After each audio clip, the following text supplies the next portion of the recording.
ముందుగా print and electronic అందరికీ నా నమస్కారాలు. తెలంగాణ ఫిలిం ఛాంబర్ తరఫున ఈరోజు ప్రెస్ మీట్ ముఖ్యంగా థియేటర్స్ లీజ్ విధానం పైన అలాగే తినుబండారాల పైన 3 ఇష్యూస్ పైన మాట్లాడాలని ఈరోజు ప్రెస్ మీట్ పెట్టడం జరిగింది. రెండవది డిజిటల్తో చాలా సినిమాలకి చిన్న సినిమాలకైతే ముఖ్యంగా బాగా అన్యాయం జరుగుతుంది దానిపైన. మూడవది తెలంగాణ గద్దార్ అవార్డ్స్, దాని మీద కూడా చాలామంది తెలంగాణ వాళ్ళకి అన్యాయం జరిగింది, దాని మీద మాట్లాడడానికి ఈరోజు ప్రెస్ మీట్ పెట్టడం జరిగింది. థియేటర్స్ దాదాపు నేను 35 సంవత్సరాల నుంచి ఇండస్ట్రీలో ఉన్నా. దాదాపు 41 సినిమా కంప్లీట్ అయింది నాది. ఇప్పుడు దీక్ష రిలీజ్కి ఉంది. మొన్ననే ఒకటి ఝాన్సీ ఐపీఎస్ రిలీజ్ అయిపోయింది. నేను ప్రొడ్యూసర్గా, డైరెక్టర్గా, డిస్ట్రిబ్యూటర్గా అన్ని శాఖల్లో పనిచేశాను. నేనంటే డిస్ట్రిబ్యూటర్గా దాదాపు తెలంగాణలో 250 సినిమాల వరకు రిలీజ్ చేశాను. ఆ రోజు నుండి ఈ రోజు వరకు థియేటర్స్ అంటే నేను 1992లో నా ఫస్ట్ సినిమా అల్లరి పెళ్ళాం శివాజీ రాజాని హీరోగా చేసి బయలుదేరినాను ఇండస్ట్రీకి. ఆ రోజు నుండి 2002 వరకు టోటల్ 2 రాష్ట్రాలలో పర్సంటేజ్ విధానం ఉండింది మాకు. నేను అప్పటికి 15 సినిమాలు చేసినాను. 2002 నుంచి 1992 నుంచి 2002 వరకు 15 సినిమాలు చేసిన. అన్ని సినిమాలకు పర్సంటేజ్ ఇచ్చారు, నాకు అన్ని లాభాలు వచ్చినాయి. 2002లో సురేష్ బాబు దీన్ని స్టార్ట్ చేసిన రిలీజ్ విధానం, దాంతో స్టార్ట్ అయింది. థియేటర్లకు అంటే నిర్మాతలకు ప్రాబ్లమ్స్, డిస్ట్రిబ్యూటర్లకు ప్రాబ్లం స్టార్ట్ అయింది. దాన్ని ఎందుకు చేసిండో ఆ ద్వారా తెలియదు. ఆయన తర్వాత ఒక 4 అంటే మీ అందరికి తెలుసు. ఆ తర్వాత అల్లు అరవింద్, దిల్ రాజు, ముఖ్యంగా మరీ ముఖ్యంగా సునీల్ నేను 1992లో ఆయనకు ఒక సికింద్రాబాద్లో ఒక నోటిఫైడ్ షాప్ ఉంటుంది. దాంట్లో నేను స్ప్రేస్ అవి నేను అప్పుడు సెంట్రల్ బ్యాంక్ చైర్మన్గా వచ్చినాను. మెదక్ జిల్లా సెంట్రల్ బ్యాంక్ చైర్మన్ నుండి వచ్చాను ఇండస్ట్రీకి. నేను ఆయన షాప్లో స్ప్రేస్ కొనేవాడిని. ఆయన ఆ రోజు నేను దాదాపు ఒక 30 ఎకరాస్ ల్యాండ్ అమ్ముకొని సినిమా ఇండస్ట్రీకి వచ్చినాను. ఆ రోజు ఆయనకు నోటిఫైడ్ షాప్ ఉంది. ఈయనకు హైదరాబాద్లో ఒక 50 సినిమా థియేటర్లు ఆయన. అంటే మేమంతా డబ్బులన్నీ పెట్టి సినిమాలు తీసి ఈ లీజ్ విధానం సృష్టించిన ఈ 4 దోషి. నాలాంటి నిర్మాతలు చాలామందిని నేను ఎందుకంటే స్టాండ్ అయ్యి చేస్తూ పోతా ఉన్నాను కాబట్టి ఉండగలిగినాను. చాలామంది నిర్మాతలు ఈ లీజ్ వల్ల, అంటే లీజు విధానం ఎలా ఉంటుందంటే ఉదాహరణకు ఒక సంధ్యా థియేటర్ లాంటిది ఉందనుకోండి, దాన్ని వాళ్ళు ఇచ్చే రెంట్ వీక్లీ ఒక 2 lakhs ఉంటుంది. మా దగ్గర 7 లక్షలు తీసుకుంటారు. ఇట్లా టోటల్ 2 రాష్ట్రాలలో దాదాపు 1200 థియేటర్ల వాళ్ళ చేతిలో ఉన్నాయి అందరు కలిపి. ఇంకా చిన్న థియేటర్లో తక్కిన ఇంకా వేరే థియేటర్లకు కూడా వీళ్ళు సప్లై చేస్తారు. అంటే ఇప్పుడు ప్రస్తుతం ఓనర్స్గా ఉన్నాయి మాత్రం 300 చిల్లర థియేటర్లే ఓనర్స్ రన్ చేస్తూ ఉన్నారు. తక్కినవన్నీ వీళ్ళే లీజ్ తీసుకొని, కొన్నేమో లీజు, కొన్నేమో మెయింటెనెన్స్, అలాగా టోటల్ థియేటర్స్ అన్నీ వీళ్ళ కబంధ హస్తాల్లో పెట్టుకొని చాలా ప్రాబ్లం చేస్తున్నారు ఇండస్ట్రీని మొత్తం. తెలంగాణలో దాదాపు ఒక 100 నుంచి 150 మంది డిస్ట్రిబ్యూటర్లు ఉండరు. అందులో నేను కూడా ఒక డిస్ట్రిబ్యూటర్ని. నేను కూడా ఒక 250 సినిమాలు, పెద్ద సినిమాలు చేసిన. నేను రాజశేఖర్ హీరో సినిమా ఒకటి చేసిన, వీరభద్ర, బాలకృష్ణ, చాలా సినిమాలు ఇట్లా డావెన్స్ కూడా పెద్ద సినిమా చేసిన నేను, ఆల్ ఇండియా ఇట్లాంటి సినిమాలు చేసిన. నాలాంటి 100 మంది డిస్ట్రిబ్యూటర్లు ఎవరు లేరు ఈరోజు తెలంగాణలో 4 ఉంటారు. ఆంధ్రాలో కూడా అంతే. ఆంధ్రాలో దాదాపు ఒక 500 మంది ఉండరు. వాళ్ళందరూ వెళ్ళిపోయినరు. ఓన్లీ వీళ్ళే 4-5. అంటే ఇండస్ట్రీని మొత్తం నాశనం చేసింది ఏంటంటే ఒక లీజు విధానం వల్లనే నాశనమైంది. డబల్ రెంట్ ఛార్జ్ చేయడం, థియేటర్ ఉన్నదానిలో 3 భాగాలుగా వసూలు చేయడం, దానివల్ల చాలా ఇబ్బందులు ఎదుర్కొన్నారు. ఇప్పుడు థియేటర్లతో పాటు థియేటర్లలో తినుబండారాలు చాలా విపరీతమైన రేట్లు. ఒక ఫ్యామిలీ, మామూలు ఫ్యామిలీ థియేటర్కి వెళ్ళాలంటే వెళ్ళలేని పరిస్థితి. నేనే మొన్న ఏఎంబి సినిమా థియేటర్కి వెళ్తే నా ఫ్యామిలీతో వెళ్తే 7,000 రూపాయలు అయినాయి నాకు. అంటే మామూలు సామాన్యమైన వ్యక్తి థియేటర్కి ఎలా వెళ్ళగలుగుతాడు? దీనికి 100% పవన్ కళ్యాణ్ గారు ఆంధ్రలో మంచి డిసిషన్ తీసుకున్నాడు. అన్ని థియేటర్స్ అన్నీ ఎక్కడ ఎన్ని అమ్ముతున్నారు థియేటర్ విధానం ఎలా ఉంది అవన్నీ చాలా బ్రహ్మాండంగా చేస్తున్నారు. వారికి ఈ సభాముఖంగా నేను ధన్యవాదాలు తెలుపుతా ఉన్నాను. ఎందుకంటే గతంలో ఎన్టీ రామారావు ఉన్నప్పుడు చిన్న సినిమాలకు మీడియం సినిమాలకు సబ్సిడీలు ఉండేవి. ఈరోజు అవి లేవు. కానీ ఎన్టీ రామారావు లాగా ఈరోజు పవన్ కళ్యాణ్ ఇండస్ట్రీ మంచి చేయాలి, మంచి జరగాలి, ఈ థియేటర్స్ విధానం కూడా పోవాలనే దాని మీద బ్రహ్మాండమైన వర్క్ చేస్తూ ఉన్నారు. వారికి నిజంగా మా తెలంగాణ ఫిలిం ఛాంబర్ తరఫున హ్యాట్సాప్ చెప్తున్నాను. ఆయన మీద కావాలని కొందరు మాట్లాడి ఆయన మీద ఏదో ఆయన తప్పు చేసినట్టు మొన్న నారాయణమూర్తి గారు మాట్లాడతారు. నారాయణమూర్తి కూడా అన్ని చిన్న సినిమాలు చేసినాడు. నేను నిరాహార దీక్ష చేసినాడు, ఆయన నిరాహార దీక్ష చేసిన అని చెప్పినాడు. నేను 9 రోజులు ఆమె నిరాహార దీక్ష చేసిన ఫిలిం ఛాంబర్ ఎదుట. ఆయన వచ్చి జస్ట్ ఒక అరగంట ఉండి మాట్లాడిపోయేవాడు. నాతో పాటు చాలామంది ఉన్నారు అక్కడ. కానీ పరిష్కారం దొరకలేదు. మేము ఎన్నిసార్లు నిరాహార దీక్షలు చేసినా పరిష్కారం దొరకలేదు.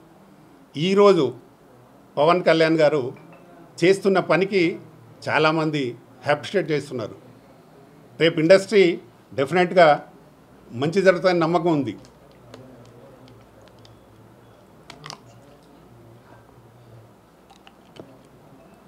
నేను తెలంగాణ ప్రభుత్వాన్ని కూడా రిక్వెస్ట్ చేసేది ఏంటంటే ఇక్కడ సినిమాటోగ్రఫీ మినిస్టర్ ఉన్నారు, ముఖ్యమంత్రి రేవంత్ రెడ్డి గారు ఉన్నారు. వారికి కూడా నా విజ్ఞప్తి ఏంటంటే ఇక్కడ కూడా తినుబండారాల గురించి థియేటర్స్లో మీరు ఎందుకు తగ్గించడానికి మీరు ప్రయత్నం చేయరు? తప్పకుండా చేయండి. ఒక థియేటర్కు ఒక ఫ్యామిలీ వెళ్ళే పరిస్థితిలో లేరు ఇప్పుడు. దానివల్ల కూడా థియేటర్స్ చాలామంది రావడం లేదు.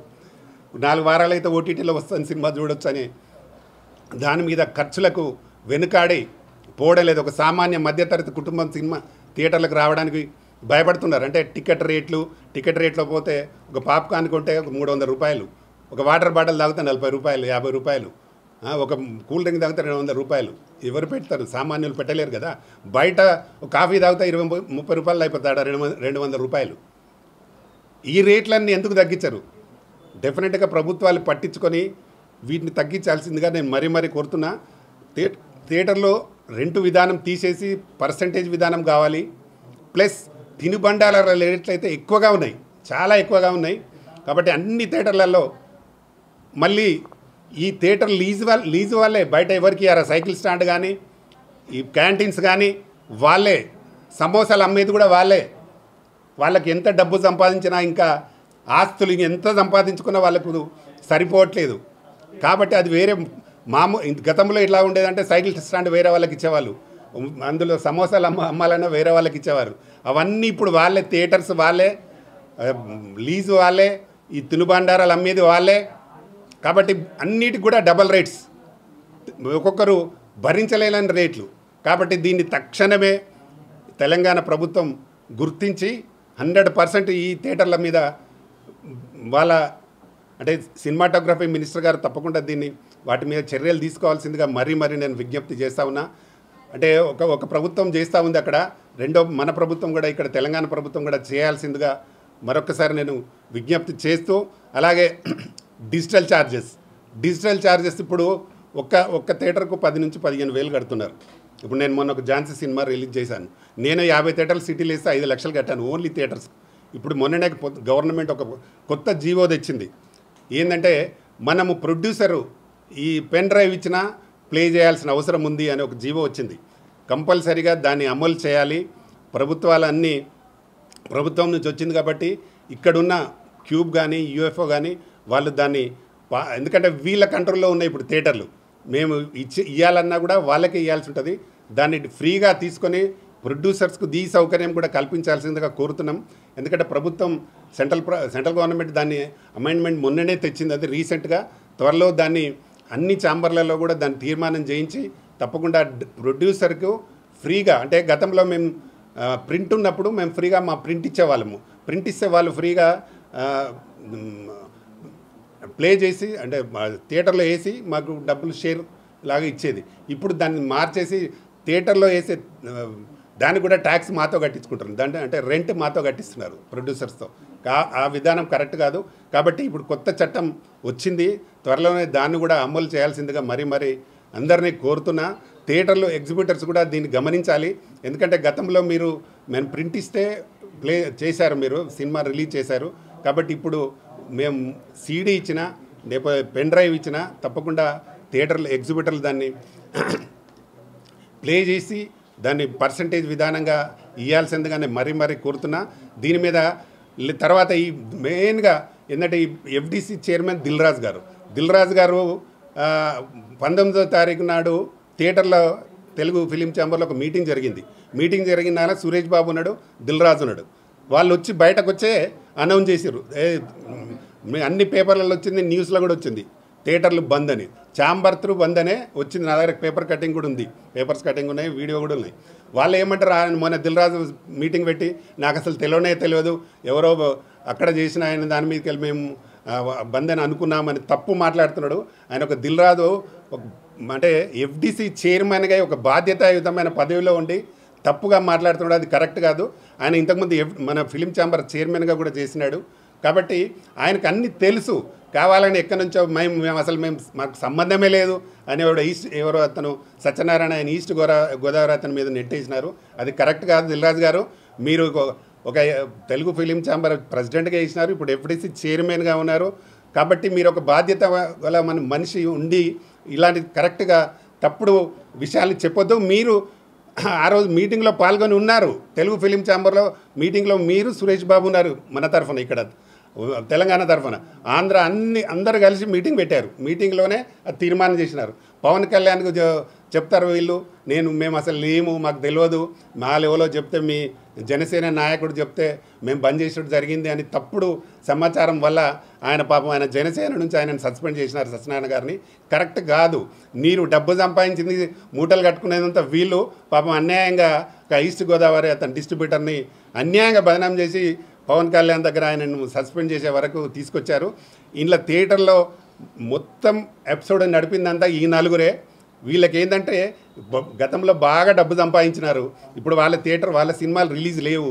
కాబట్టి కంపల్సరీ ఇప్పుడు సిస్టమ్ మనం పర్సంటేజ్ సిస్టమ్ తెస్తే బాగుంటుందనే ఒక దురుద్దేశంతో దాన్ని ఊరికే అందరితో కలిపి మీరు బంద్ చేస్తే మేము కూడా బంద్ చేస్తామని అని వచ్చి అది స్టేట్మెంట్ ఛాంబర్ త్రూ వచ్చింది. స్టేట్మెంట్ కూడా తెలుగు ఫిలిం ఛాంబర్ ద్వారా వచ్చిన తర్వాత నేను కూడా ఇప్పుడు Telugu film producer council EC మెంబర్గా ఉన్నా.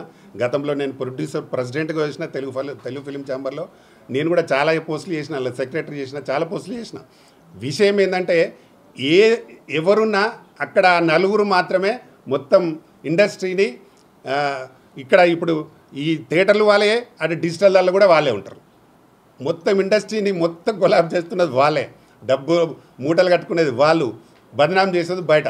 కాబట్టి పవన్ కళ్యాణ్ గారికి 100% మీరు కంటిన్యూగా అలాగా చేయండి. మీ ఎంబడి మేమందరం ఉన్నాం, మా ఛాంబర్ అందరూ ఉన్నారు, ప్రొడ్యూసర్స్ అందరూ ఉంటారు. అలాగే ఇక్కడ తెలంగాణ గవర్నమెంట్ కూడా ఈ డిసిషన్ తీసుకోవాలి తప్పకుండా. అసలు ముఖ్యంగా దిల్ రాజు లాంటి వ్యక్తి కంటే అతనే ఒక అంటే లెస్సీ కాబట్టి అతనికి కూడా చాలా థియేటర్లు ఉన్నాయి. కాబట్టి అసలు ఎఫ్డిసి చైర్మన్గానే అనర్హుడు ఆయననే. ఇప్పుడు ఏదో శాస్త్రం చెప్పినట్టు ఉంటుంది, దొంగకే తాళం ఇచ్చినట్టున్నది ఈ కథ. ఇప్పుడు ఇక్కడ ఆయనకే అన్ని థియేటర్లు ఆయనే, అందరిది ఏది చేసినా ఆయన ద్వారానే జరుగుతుంటుంది. ఆయననే మళ్ళీ వాళ్ళ లెవెల్లో చేసిరని వేరే వాళ్ళని నెడతారు. కరెక్ట్ కాదు అది. 100% వాళ్ళు చేసిన దానికి వాళ్ళకి 100% భగవంతుడు అని చూస్తారు, తప్పకుండా శిక్ష అనుభవిస్తారు. అల్లు అరవింద్ థియేటర్లు ఉన్నాయి. క్యూబ్లో ఆయన పార్ట్నర్. క్యూబ్లో అసలు విషయం ఏంటంటే క్యూబ్ యూఎఫ్ఓ ఇక్కడికి వచ్చినప్పుడు వాళ్ళు ఫ్రీగా తక్కువ అమౌంట్లో చేయడానికి వాళ్ళు ప్రయత్నం చేసి కొన్ని రోజులు నడిపించిన తర్వాత అప్పుడు ఈ పెద్దలు క్యూబుల్నేమో అల్లు అరవింద్ కలిశాడు, యూఎఫ్ఎల్నేమో సురేష్ బాబు కలిశాడు, పిహెచ్డీ ఏమో రమేష్ ప్రసాద్ కలిశాడు. వీళ్ళు పార్ట్నర్లు అయ్యి రేట్లు పెంచేశారు. లేకపోతే అంతకుముందు ఇప్పుడు పక్క రాష్ట్రాలలో చెన్నైలో కానీ, బాంబేలో కానీ, బెంగళూరులో కానీ 3,000, 2,500 ఉంటుంది. మన దగ్గర 10 నుంచి 15,000 ఎందుకు ఉంటుంది? వీళ్ళు పార్ట్నర్స్ కాబట్టి మా మీద రుద్దుతున్నారు డబ్బులన్నీ. అంటే ప్రొడ్యూసర్స్ మీద. ఒక నిర్మాత, చిన్న నిర్మాత ఇప్పుడు రోజు సంవత్సరానికి సినిమాలు రిలీజ్ అయితే ఒక 250 సినిమాలు రిలీజ్ అవుతాయి. అట్లా చిన్న సినిమాలే ఒక 200 సినిమాలు రిలీజ్ అవుతాయి. కేవలం పెద్ద సినిమాలు రిలీజ్ అనేది 40 నుంచి 50. మూడు సంవత్సరాలకు ఒక సినిమా తీస్తారు, 4 సంవత్సరాలకు ఒక సినిమా, 2 సంవత్సరాలకు ఒక సినిమా. గతంలో హీరోలు ఎన్టీ రామారావు దీంతో 10 సినిమాలు 15 సినిమాలు చేసినాడు, నాగేశ్వరరావు 10-12 సినిమాలు చేసినాడు, కృష్ణ హైయెస్ట్ 15-20 కూడా చేసినాడు ఒక సంవత్సరంలో. వీళ్ళు ఇప్పుడున్న హీరోలు 3 సంవత్సరాలకు ఒకటి, 4 సంవత్సరాలకు కూడా సినిమాలు థియేటర్లు ఎట్లా రన్ వాళ్ళు ఎలా రన్ అవుతాయి? రన్ కానప్పుడే కదా పరిస్థితి ఇది. రన్ అయినప్పుడేమో వాళ్ళు అంటారు వచ్చిన సినిమాలన్నీ పెద్ద సినిమాలన్నీ రెంట్ పెట్టేసి వచ్చిన డబ్బంతా వాళ్ళు దోసుకుపోతున్నారు. ఈ లీజు విధానం పోతే ఇండస్ట్రీ చాలా బాగుపడుతుంది. ఇండస్ట్రీలో లీజు విధానం పోవాలి, ఈ రేట్లు తగ్గాలి, తినుబండారాల రేట్లు అన్నీ తగ్గాలి. అప్పుడు 100% మళ్ళీ పాత ఇండస్ట్రీ బ్రహ్మాండంగా ఉండిపోతుంది. కానీ దాన్ని చేయడానికి ప్రభుత్వాలే దీన్ని పూర్తిగా ముందుకొచ్చి ప్రభుత్వాలే చేయాలి. లేనప్పుడు ఇండస్ట్రీ మనగడ అసలు జరగదు. ఖచ్చితంగా డెఫినెట్గా ఈ ఇండస్ట్రీ ఇంకా కొలాస్ అయిపోతుంది. వాళ్ళ చేతుల నుంచి బయటకు రావాలని చాలా చాలా ఇబ్బందిగా ఉంటుంది. పవన్ కళ్యాణ్ లాంటి మనుషులు ముందుకు రావాలి. ఇక్కడ తెలంగాణ ప్రభుత్వం నుంచి కూడా ముందుకు రావాలి. సినిమాటోగ్రఫీ మినిస్టర్ గారు 100% మీరు ముందుకొచ్చి ఇక్కడ సమస్యలన్నీ తీర్చాల్సిందిగా నేను మరీ కోరుతా ఉన్నాను. తప్పకుండా జరుగుతుందనే నేను అనుకుంటున్నా. ఎందుకంటే ఇది జరగకపోతే ఇక్కడ హీరోలు కానీ ఆర్టిస్టులకు కానీ టెక్నీషియన్స్ కానీ దాదాపు 1,50,000 మంది టెక్నీషియన్స్ ఉంటారు ఇక్కడ. అన్ని రకాల వాళ్ళు 24 క్రాఫ్ట్ వీళ్ళు మళ్ళీ థియేటర్స్లో ఉండే వర్కర్స్ వీళ్ళందరికీ అన్యాయం జరుగుతుంది. కాబట్టి దీన్ని తప్పకుండా ప్రభుత్వాలు అక్కడ ప్రభుత్వం అయితే తప్పకుండా బాగా చేస్తే నమ్మకం ఉంది. తెలంగాణ ప్రభుత్వం కూడా దీన్ని ఇనిషియేటివ్గా తీసుకొని ఖచ్చితంగా థియేటర్స్ పైన లీజు విధానాన్ని తీసేయాలి. తర్వాత ఈ తినుబండారాల మీద రేట్లను తగ్గించాలి. అప్పుడే ఇండస్ట్రీ మనుగడ బాగుంటుంది. తప్పకుండా ఇది చేయాలని చేస్తారని నేను మనస్ఫూర్తిగా కోరుకుంటున్నా. జరగాలి. అలాగే ఇంకొకటి గద్దార్ అవార్డ్స్, తెలంగాణ గద్దార్ అవార్డ్స్ అని పెట్టారు. తెలంగాణకు సంబంధించింది.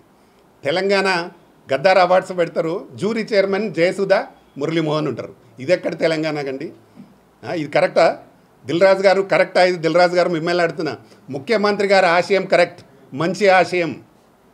కోమటిరెడ్డి వెంకటరెడ్డి గారు సినిమాటోగ్రఫీ మినిస్టర్ గారి ఆశయం మంచిది. ఇక్కడ పనిచేసే దిల్రాజు ఎఫ్డీసీ దిల్రాజు గారి ఆశయం కరెక్ట్ కాదు. నువ్వు ఎవరికి తెలంగాణ వాళ్ళకి పూర్తిగా అన్యాయం చేస్తున్నావు. మీరెందుకు అసలు మీరు అందులో జ్యూరీ మెంబర్స్ ఉంటారు. మీ వాళ్ళకి అవార్డ్స్ ఎట్లా వస్తాయి? రావద్దు కదా, అది రూల్ తప్పు కదా.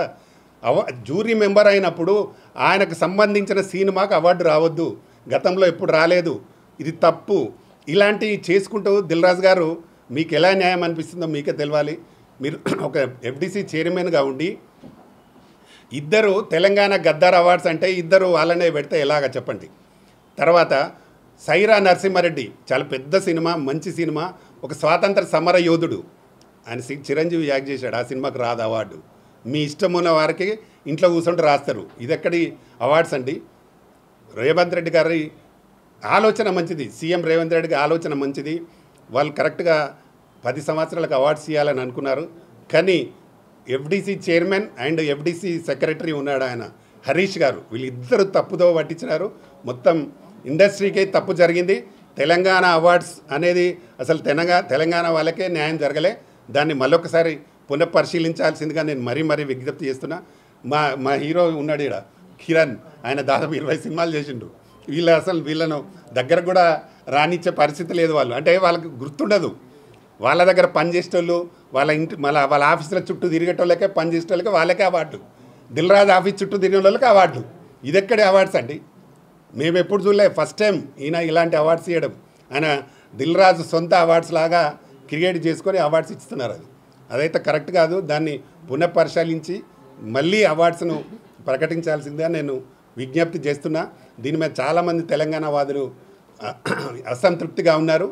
ఇప్పుడు 2 రాష్ట్రాలు పెడతాయి, రేపు ఆంధ్ర సీఎం వాళ్ళు కూడా పెడతారు. పెట్టినప్పుడు వాళ్ళకు ఎక్కువ ప్రిఫరెన్స్ ఇవ్వండి. ఇప్పుడు తెలంగాణ గద్దార్ అవార్డ్స్ అన్నప్పుడు వాళ్ళకు కూడా ఇవ్వండి. కానీ తెలంగాణ వాళ్ళకు కూడా కొంత ప్రాతినిధ్యం వహించేట్టు చెప్పండి. ఇద్దరికి ఎందుకు 2 చైర్మన్లు వాళ్ళకే ఎందుకు పెట్టాలండి? ఒకరిని తెలంగాణలో పెట్టచ్చు కదా. ఒకరిని వాళ్ళు పెట్టినప్పుడు ఒక తెలంగాణ వాళ్ళు ఎవరు కనబడట్లేదా మీకు?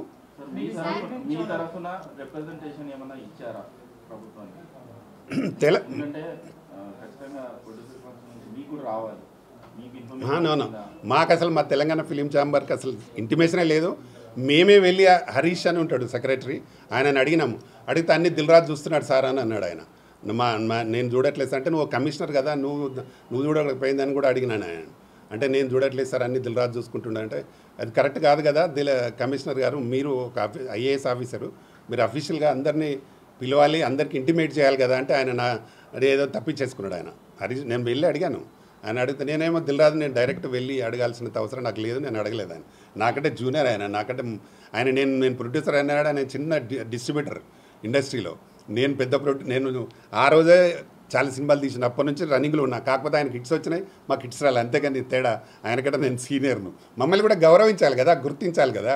ఆయన ఆయన ఆయన అంటే నేను అనేది నన్ను కాదు, ఓకే ఇండస్ట్రీలో చాలామంది ఉన్నారు తెలంగాణ వాళ్ళని ఎవరిని కూడా పిలవకుండా, ఎవరికి ఇంటిమేట్ చేయకుండా ఆయన దగ్గర పనిచేసి ఆయన ఆఫీస్ చుట్టూ తిరగటంలో పిలుచుకొని వాళ్ళకి అవార్డులు ఇస్తే ఎట్లా? కరెక్ట్ కాదు కదా.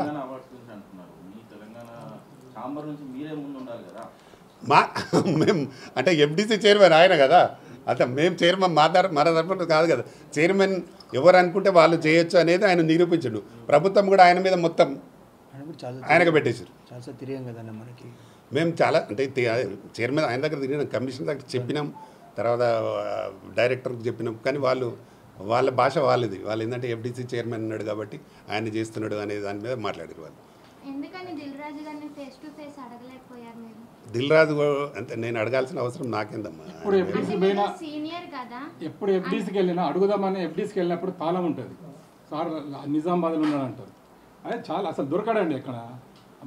ఎఫ్డీసీలు ఉండాలి కదా, టైం ఇవ్వాలి కదా. ఇప్పుడు ఆయన చైర్మన్ ఆయనతో డైరెక్ట్ మాట్లాడుకుంటే ప్రెస్ చెప్తున్నాను, ఇప్పుడు ప్రెస్కు మాట్లాడుతున్నా కదా, ఆయనతో డైరెక్ట్ మాట్లాడాల్సిన అవసరం నాకు లేదు కాబట్టి ప్రెస్కి చెప్తున్నా.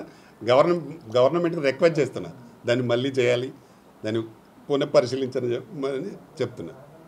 ప్రింట్ మీడియాకి చాలా థ్యాంక్స్ వచ్చి మా ప్రెస్ మీట్కి మాకు ఎంకరేజ్ చేస్తున్నందుకు.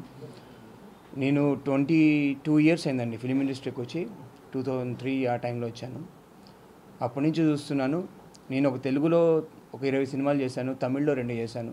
తమిళ్లో 2 చేసిన దానికి ఒకదానికి నాకు అవార్డు వచ్చింది.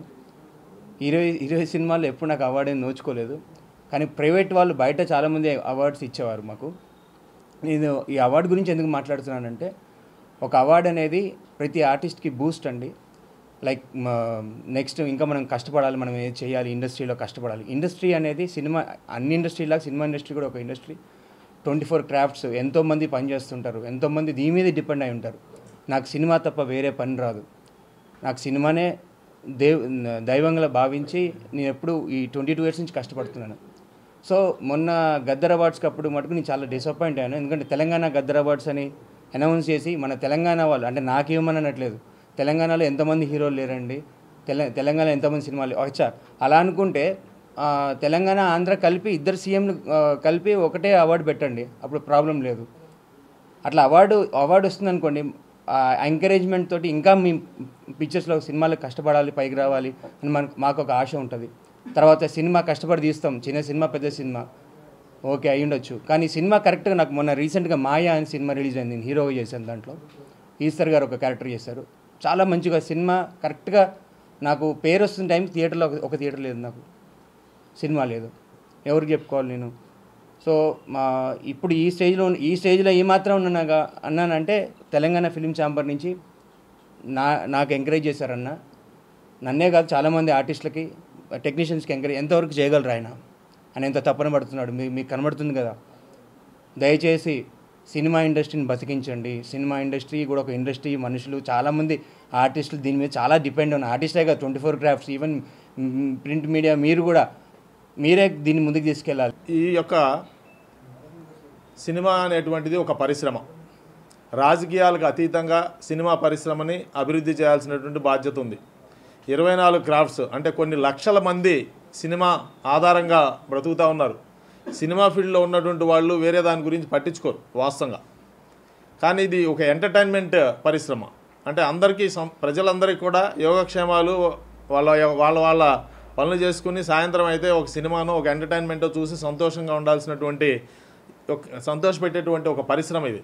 మరి అలాంటి పరిశ్రమే కుంటుపడేట్టుగా రాజకీయాలు చేస్తూ ఉండటం వలన ఆ రాజకీయాలకి బలైపోతూ ఉంది ఈ రోజున సినిమా పరిశ్రమ అనేది.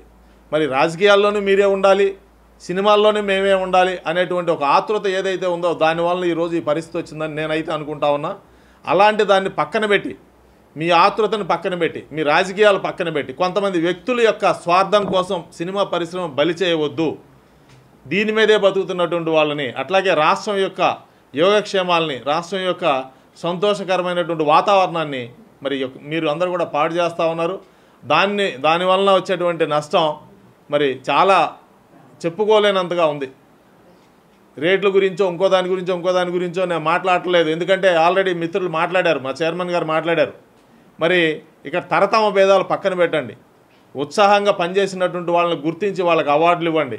అట్లాగే దాంట్లో టాలెంట్ ఉంటే ఇవ్వండి.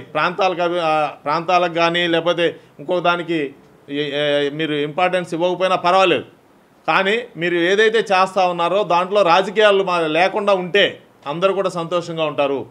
తెలంగాణ సినిమా అవార్డ్స్ ప్రకటించడం నేను ఆహ్వానిస్తున్నాను. ఆయన ఒక ప్రజా వాగ్గేయకారుడు. ఆయన పేరు మీద అవార్డ్స్ సముచితమే, కొందరు విమర్శిస్తున్నప్పటికీ. ఇంకొకటి ఐడి జయరాజ్ పేరుతో కూడా ఒక అవార్డు ఇవ్వడం కూడా ఆహ్వానించదగ్గ విషయమే. అయితే ఈ అవార్డ్స్ ప్రకటించిన తర్వాత గద్దర్ ఆత్మ ఘోషిస్తున్నది. ఆయన భావాజాలానికి వ్యతిరేకంగా తెలంగాణ సినిమా ఎమర్జ్ అయ్యి తెలంగాణ సినిమా అభివృద్ధి కావాలి, మరాఠీ సినిమా లాగా ఉన్నతంగా ఎదగాలని కలలు కన్న వ్యక్తి పేరు మీద ఈ గద్దర్ అవార్డ్స్ ఇస్తున్నప్పుడు మీరు ఎవరికి ఇస్తున్నారు అవార్డ్స్? తెలంగాణ సినిమా ఎన్నో సినిమాలను తీసి పక్కన పడేశారు. ఇవి గద్దర్ పేరుతో తెలంగాణ ప్రజాధనాన్ని ఉపయోగించుకుంటూ వెంకటరామారెడ్డి ఆలియాస్ దిల్ రాజు తన వెంకటేశ్వర క్రియేషన్స్ కంపెనీ ద్వారా ఇస్తున్న అవార్డ్స్ కనబడుతున్నాయి. తెలంగాణ ప్రజానికం, ప్రజా సంఘాలన్నీ చాలా ఆవేదనతో ఉన్నారు. ఏం చేద్దాం, ఎలాంటి స్టెప్ తీసుకుందామని ఆలోచన చేస్తున్నారు. మీరు ఇప్పటికైనా దిల్ రాజు గారు, మీరు ఎఫ్డీ చైర్మన్గా ఉండి మీ ఇంటి సినిమాకు అవార్డు ప్రకటించుకుంటావు, అందులో కమిటీ ఉన్న మెంబర్స్కు అవార్డు ఇస్తావు. ఇది విరుద్ధం కాదా? ఎఫ్డీసీ నిబంధనలకు విరుద్ధం కాదా? మీరు అర్జెంటుగా మీరు అవార్డు చేసి మళ్ళీ కొత్తగా తెలంగాణ రాష్ట్ర బుద్ధిజీవులతోని, తెలంగాణ రాష్ట్ర మేధావులతోని, తెలంగాణ రాష్ట్ర చరిత్ర, తెలంగాణ సినిమా చరిత్ర తెలిసిన వాళ్ళతోని మళ్ళీ గద్దర్ అవార్డ్స్ కమిటీ వేసి మళ్ళీ కొత్తగా అవార్డ్స్ ప్రకటించాలని మేము డిమాండ్ చేస్తున్నాము. తెలంగాణ 2018లో ఒక సినిమా వచ్చింది, సలాం హైదరాబాద్ అని. అందులో ఉత్సాహవంతమైన తెలంగాణ ఉద్యమంలో పాల్గొన్న కొందరు నిర్మాతలు పూర్తిగా తెలంగాణ భాషలో, పూర్తిగా తెలంగాణ కళాకారులతో, పూర్తిగా తెలంగాణ టెక్నీషియన్తో, పూర్తిగా తెలంగాణ ఆ వచ్చిన ఆతృతలో ఆనందములో అలా తీసిన సినిమా తీసి పక్కన పడేసిండు. ఎక్కడో ఆంధ్ర మూడు సినిమాలను సెలెక్ట్ చేస్తావు. ఇక్కడ తెలంగాణ ఒక తెలంగాణకు సంస్కృతి ఉన్నది, దానికో చరిత్ర ఉన్నది. తెలంగాణ సినిమా ఎమర్జీ అయ్యి తెలంగాణ సినిమా డెవలప్ కావాలని కలలు కంటున్న నిర్మాతలు ఎంతోమంది ఉన్నాం. నా పేరు పులి అమృత్, పేరు చెప్పుకోవడం మర్చిపోయాను. పులి అమృత్, నేను ప్రొడ్యూసర్, డైరెక్టర్, రైటర్ను. మిత్రులారా, ఈ తెలంగాణ ప్రజాధనాన్ని తన వ్యాపార స్వలాభం కోసం వాడుకుంటున్న దిల్ రాజు గారిని ఎఫ్డీసీ చైర్మన్గా తీసేసి కొత్త చైర్మన్ ఎన్నుకోవాలి. తర్వాత ఇంకో డిమాండ్ ఏంటంటే, తెలంగాణ చరిత్ర తెలియని వాళ్ళు, తెలంగాణ సినిమా చరిత్ర తెలియని వాళ్ళు ఈ జ్యూరీ కమిటీ చైర్మన్ ఏంటిది? ఒక వారాల ఆనంద్ ఉన్నాడు, తెలంగాణ సినిమా చరిత్ర తెలిసిన వ్యక్తి. ఒక పొన్నం రవిచంద్ర ఉన్నాడు, ఒక రమేష్ బాబు ఉన్నాడు, ఒక బి నరసింహరావు ఉన్నాడు, వేదకుమార్ ఉన్నాడు. ఎంతోమంది ఉన్నారు ఇక్కడ తెలంగాణ సినిమా చరిత్ర తెలిసిన వాళ్ళు, తెలంగాణ చరిత్ర తెలిసిన వాళ్ళు. ఏమి చరిత్ర తెలియని దద్దమ్మలను మీరు జ్యూరీ చైర్మన్లుగా నిర్మిస్తారా? దిల్ రాజు గారు, మీరు వెంటనే మా ఉద్యమం ఉధృతం కాకముందుకే మీరు అవార్డులను రద్దు చేసి మళ్ళీ తెలంగాణ బుద్ధిజీవులతో ఒక కమిటీ వేసి మళ్ళీ గద్దర్ అవార్డులు పరిశీలనకు తీసుకొని తెలంగాణ నిర్మాతలకు, తెలంగాణ కళాకారులకు, తెలంగాణ సినిమా రంగానికి సంబంధించిన అందరికీ న్యాయం చేయాలని మేము డిమాండ్ చేస్తున్నాము, కోరుతున్నాము. అడ్డుకుంటాం. రేపటి నుండి ఈ రోజు నుండి మా కార్యాచరణ, ఈరోజు తెలంగాణ ఆవిర్భావ దినోత్సవము, ఈ రోజు నుండి మా కార్యాచరణ స్టార్ట్ చేశాము. చాలామంది అడ్వకేట్ చేసి జర్నలిస్ట్ చేసి చాలామంది ఆలోచనలో ఉన్నారు, ఏం చేద్దాము, దీన్ని అడ్డుకోవాలి, లేకుంటే ఇది చాలా దుర్మార్గం అయిపోతుంది. మేము 2014 నుండి ఎన్నో కలలు కన్నాం. కేసీఆర్ ఏమి చేయలేదు, తెలంగాణ సినిమా రంగానికి ఏమి చేయలేదు. కనీసం కాంగ్రెస్ గవర్నమెంట్ వచ్చినాకనన్నా తెలంగాణ సినిమా మరో మరాఠీ సినిమా లాగా డెవలప్ అవుతుందని మేము ఎన్నో కలలు కంటే మా కళను వమ్ము చేసినాం. మేము మీ కాంగ్రెస్ గవర్నమెంట్కు మేము సపోర్ట్ చేసి మేము గెలిపించినాం. మీ గెలిపిలో మా కృషి కూడా ఉన్నది. కానీ ఇవాళ మమ్మల్ని అన్యాయం చేస్తావా? దిల్రాజును అడ్డం పెట్టి రేవంత్ రెడ్డి గారు అండ్ కొమ్మిటిరెడ్డి వెంకటరెడ్డి గారు వీళ్ళ ఆశయాలు అన్న చెప్పినట్టు చాలా ఉన్నతమైనది, దాన్ని పక్కదారి పట్టిస్తున్నాడు దిల్రాజు. కాబట్టి దిల్రాజు గారు చెప్తున్నాము, ఈ అవార్డులను ఈ దద్దమ్మ జ్యూరీ చైర్మన్లను ఇచ్చిన మేము ఆ అవార్డులను మేము ఒప్పుకోము. వాటిని రద్దు చేసి తెలంగాణ బుద్ధిజీవులను, మేధావులను, తెలంగాణ చరిత్ర తెలిసిన వాళ్ళను కమిటీ జ్యూరీ చైర్మన్లాగా వేసి మళ్ళీ అవార్డులను ప్రకటించాలని మేము డిమాండ్ చేస్తున్నాము. నువ్వు పైడి జయరాజు మీద అవార్డు ఇచ్చిన సంతోషం. తెలంగాణలో 1917లోనే ధీరన్ గంగూలీ ఇక్కడ తెలంగాణలో సినిమా నిర్మాణానికి బీజం వేసిన ఒక ప్రొడ్యూసర్గా, డైరెక్టర్గా, ఎగ్జిబిటర్గా బీజం వేసిన ధీరన్ గంగూలీతో కూడా, ధీరన్ గంగూలీ పేరుతో కూడా ఒక అవార్డు ప్రకటించాలి అన్న చెప్పండి.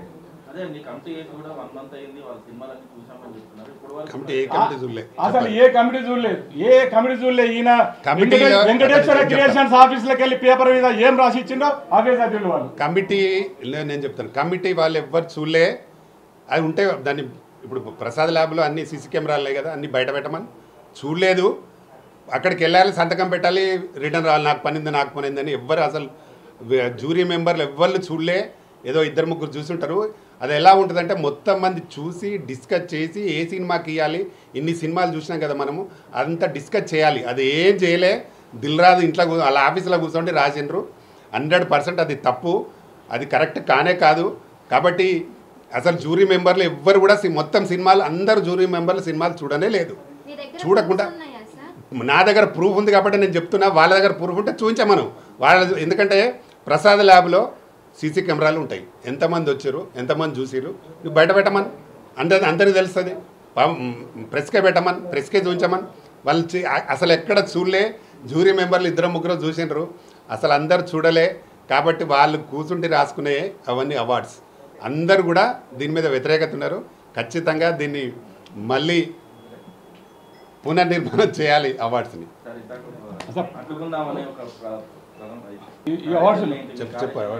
ఈ అవార్డ్స్ రద్దు చేసేందుకు కార్యాచరణ రూపొందిస్తున్నారు ప్రజా సంఘాల వాళ్ళు, ఇంకా కొంతమంది తెలంగాణ మేధావులు. ఏం చేద్దాం, ఎట్లా అడ్డుకుందామని. మేమే కాదు, సినిమా రంగంలో ఉన్న వాళ్ళే కాదు, బయట ఉన్న వాళ్ళు కూడా చాలా ఆగ్రహంగా ఉన్నారు, ఆవేదనతో ఉన్నారు. మాతో పాటు వాళ్ళు కూడా చాలా మంది దీన్ని ఎట్లా అడ్డుకోవాలనే ప్లాన్ కార్యాచరణ స్టార్ట్ అవుతుంది. త్వరలో చూపిస్తాం అది ఏంటిదో. అరే ఏంటి లక్షలు మేము తెలంగాణ నిర్మాతలం, డైరెక్టర్లము, మాకు 10 లక్షలు ఏమని అడుగుతలేము. ₹1,00,000 ఇచ్చావు గవర్నమెంట్ గుర్తింపితే దానికి మేము సంతోషపడిపోతాం. నువ్వు 10 లక్షలు 20 లక్షలు ఇచ్చి తెలంగాణ ప్రజల ధనాన్ని మీరు ఎందుకు దుర్వినియోగం చేస్తున్నారు? ఎవరికో ఇచ్చేసి. తెలంగాణకు సంబంధించిన సినిమాలకు తెలంగాణ నిర్మాతలను ముందు ప్రోత్సహించండి. తర్వాత రఘుపతి వెంకయ్య నాయుడు అవార్డు సంతోషం, గొప్ప వ్యక్తి, ఆయన పేరు ఇవ్వాలి. అట్లాగే పెద్దవాళ్ళు పైడి జయరాజ్ పేరు మీద ఇస్తున్నారు, సంతోషం, అట్లాగే ఇవ్వాలి. అట్లాగే పెద్ద ఐకాన్స్ పేరు మీద అవార్డ్స్ ఇస్తే మేము సంతోషిస్తాం, చాలా ఆనందం. అట్లాగే ధీరన్ గంగూలీ పేరుతో కూడా ఒక అవార్డు ప్రకటించాలి. 1917లోనే తెలంగాణలో సినిమాకు బీజం వేసిన ధీరన్ గంగూలీని మనం సగౌరవంగా గౌరవించుకోవాలి. అవన్నీ వాళ్ళకి తెలిసి ఉంటాయి కదా, తెలియకనే చరిత్ర తెలియాలని, తెలంగాణ సినిమా చరిత్ర తెలియాలని జ్యూరీ మెంబర్లు వేసి వాళ్ళు ఎవరండి యాక్టింగ్ చేస్తారు, యాక్టింగ్ వరకు పరిమితం. వాళ్ళకు తెలంగాణ చరిత్ర, తెలంగాణ సినిమా చరిత్ర ఏం తెలుసు వాళ్ళకు. Okay, right. థ్యాంక్ యూ, అందరికీ నమస్కారం.